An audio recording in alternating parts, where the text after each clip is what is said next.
This type of insurance is halal. What am I saying it's halal? Why? Because it's a service agreement. It is like, for example, you make an agreement with the gym, right? And you say, and the gym says membership for the gym is £100 for a year. So you pay the £100 and you can use the gym whenever you want throughout the year. If you don't use the gym, then this money will run out, right? And you have no right to take the money back. This is the same as this roadside insurance. Why? Because you just say, if my car breaks down, then you will come and fix my car wherever I am. This is the agreement, and this is for £1,000 yearly, for example. Right? So this is the type of insurance which is halal. However, the type of insurance which is haram is an insurance of transaction of money. You see, this AA transaction is a transaction of money for a service, correct? But the insurance such as Ta'min al-Hayat, the life insurance, and the insurance of medical insurance is a transfer of money, correct? A transfer of money, meaning that whenever you die, you'll get a load of money. Or whenever you get sick, then whatever the bills are, they will pay for. Okay, the company will pay for. So this is the type of insurance which is not permitted in Islam. A transaction wherein you pay a money and they pay and they pay your bills, or they pay a certain amount of money back to you. However, if it is a transaction of money and a service, right? That you get back a service, or you get back a good from them, a commodity from them, then this is permissible.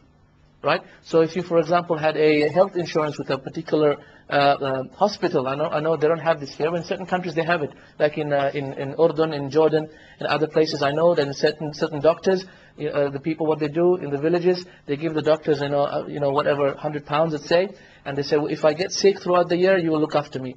So whenever I get sick, you look after me. Yeah, and if he doesn't get sick, then the money goes. Right? So this is just the same as the AA.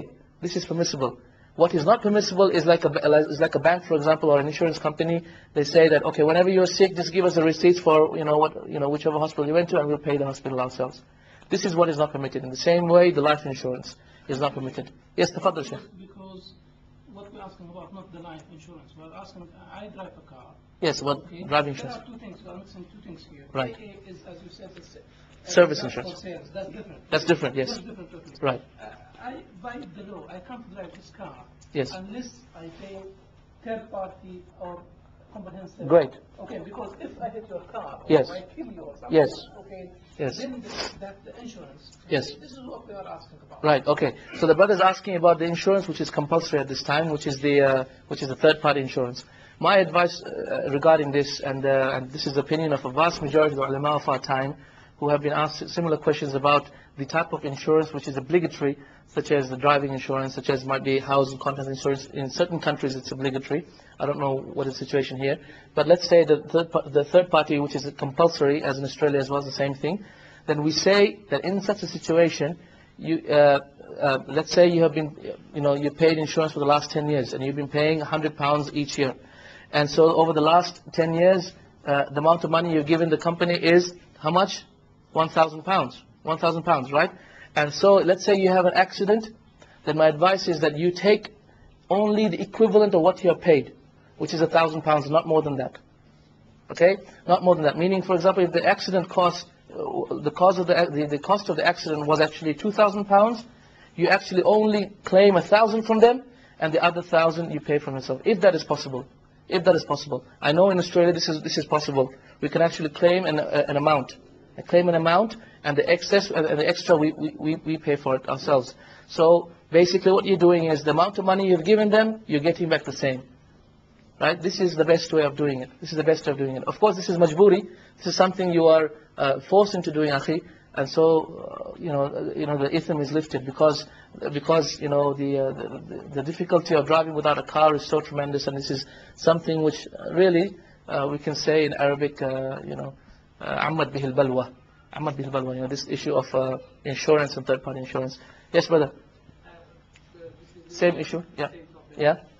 Going back to the AA insurance, I also find it a bit confusing in the sense that, for example, you might be a member of the AA. You have a breakdown when you call the AA. They send RAC, which is the nearest, another company does the same thing. Yes. Which is the nearest car to you. Yes. You get your car fixed. Yeah. AA bills RAC, you have received the service, but the transaction of money still has taken place. So where do you draw the line? No, they have made them an agent. Yeah, but they paid them. They got an invoice. Yeah, but the transactions between you and AA only. It doesn't matter what AA and RSC has. The agreement between you and AA is an agreement of a service. And AA is unable to service you at this point, so it makes a wakil.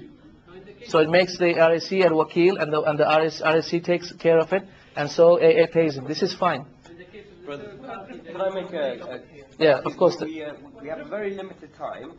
Abu Yusuf will be staying with us, inshallah, for the food afterwards. Can I ask if the debate is going to carry on on certain issues, Yeah. can we come back to it? Because we have a pile of questions to get through.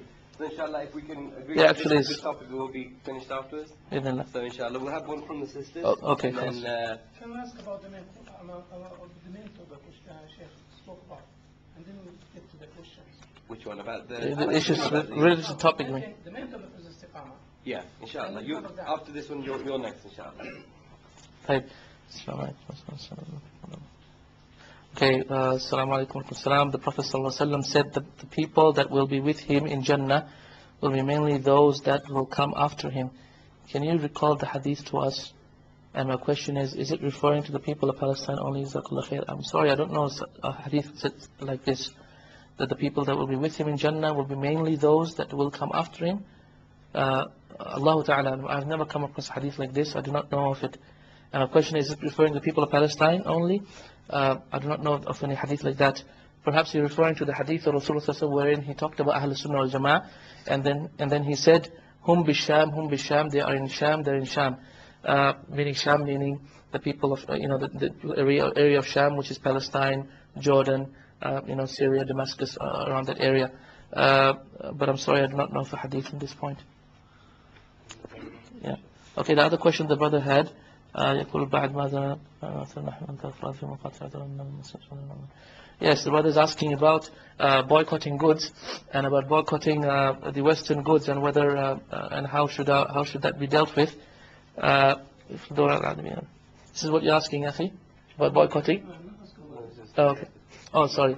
About boycotting goods and about and how we should be boycotting and whether that should be really applied here. Indeed, Allah subhanahu wa ta'ala has created us as friends. We mu'mineen are believers and helpers to one another. So we are obliged by our religion to help each other first. We are obliged by our religion to help each other first and to be friends. And whatever that dictates, whatever that friendship dictates, whether it be from helping each other monetarily, such as giving the obligatory zakat and the zakat al-fitr, etc., or voluntarily, such as giving our Muslim brothers charity, and such as, for example, giving our neighbors charity. We are obliged to help each other, not only just physically, but as well monetarily. And boycotting of goods is something which can be applied as a halal means, a halal mean of actually trying to force certain Western methodologies which are anti-Islamic in order to be favorable to the Muslims.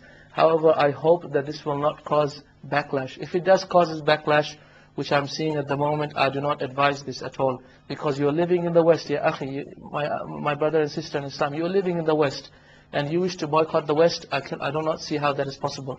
I do not see how that is physically ever possible. So I do not ask you to be anti-West at this point. And just because you're living here, and you should build a community here. I mean, there's no way that you can really. I can't say everybody get out of here. I can't, and this would be wrong for me to say as well. It would be wrong for me to say. So I do not I do not tell you to boycott the West, because this is practically impossible for you to boycott the West. But I do say that help your brothers wherever they are, in whatever way you can, whether it be dua, whether it be with your money and your charity, in whatever way possible. Jazakallah khair. Naam. What do you mean by boycotting the West? I mean boycotting within Muslim communities. Is that we talk really especially about companies that are openly, say, supporting Zionism? Well, let me just say, yeah. I mean, just to give you an example of how disunited the Muslims are. Yani, mashallah, we have Makkah Cola, right? You see Makkah Cola? When did Makkah Cola come out? 6 months or so? 6 months, right? And mashallah, how many colas do we have now, Muslim colas?